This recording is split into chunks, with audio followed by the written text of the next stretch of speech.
Hello everybody, today I'm going to be teaching you how to make a good simple morph. So the first thing that we are going to do is have a look at the different types of morphs we could make. We could make a simple calico, just like this one, but just a bit toned down. We could make a simple long-haired morph, or something entirely different.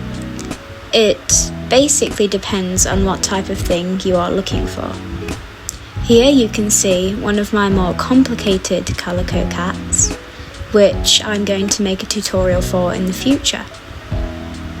And as you can see, it has a lot of different patterns spread out in different wide areas and coloured completely different, but still following the same pattern. But that will come in a later video where I show you how to do that.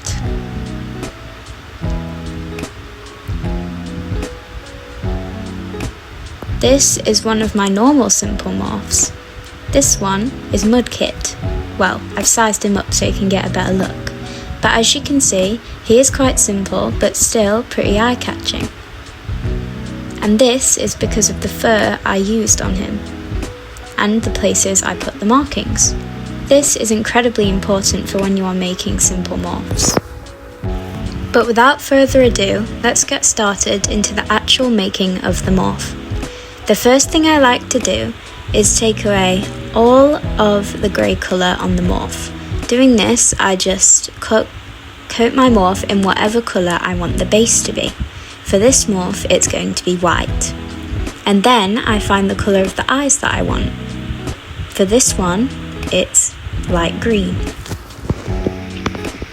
Now, you'll be able to see throughout this video that I'm going to speed up the process, but that's okay because I'm going to be talking you through it.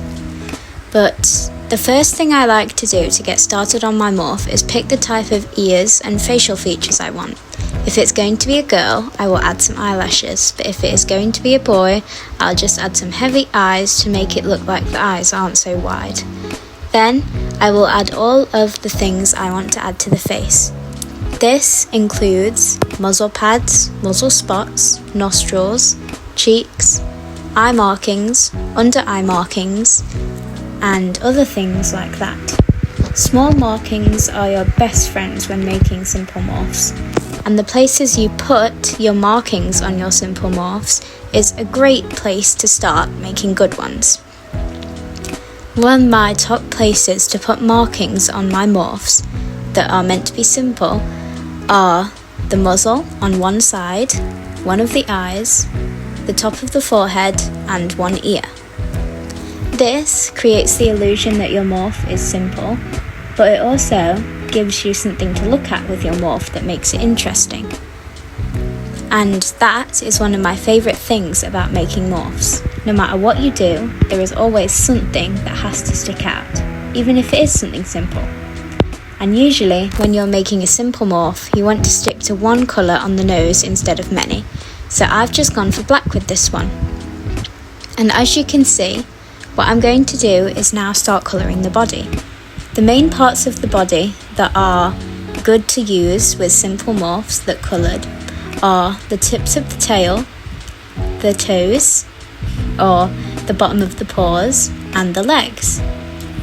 You can also put things on the torso, but I would back away from that if you're wanting your morph to be simple. Sometimes I use splotches and only colour a few of them if I'm wanting my morph to be a little bit more elaborate, like we saw earlier. But for this one, I'm just going to stick for something on my morph's back. Now, you should be able to see that I'm going back through the markings and everything to see if I want to add any accessories, and I decided against that and went back up to the top. This is where I started to add the fur. So, the fur is an important part of morphs like this, as it kind of compensates for the fact that they don't have much detail. The fur is probably the part that draws the most attention to the morph. So I usually use a mix of long and short fur for my simple characters to make them stand out more.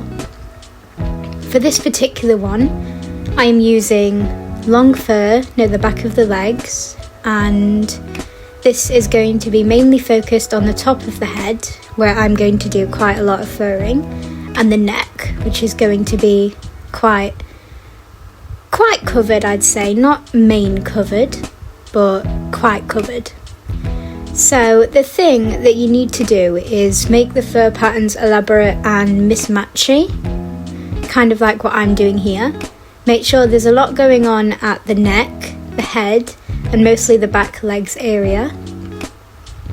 And as you can see, I went through halfway and decided that I wanted some more markings on the legs, because those are the places where they are most usable for simple morphs. It's totally okay if you want to add some more along the way. Just go back and change anything you want to. So I decided to go and change that real quick, and I liked the look of it, so I kept it. But anyways, going back to the tails and furs, I debated whether to use a long one or a short one, but I thought a short one would look better with the style I'm using for the neck. So I just coloured the short tail how I wanted it to and made the paws great, the same colour as the nose. And that is our finished simple morph. Thank you all for watching, and I'll see you in the next one. Bye!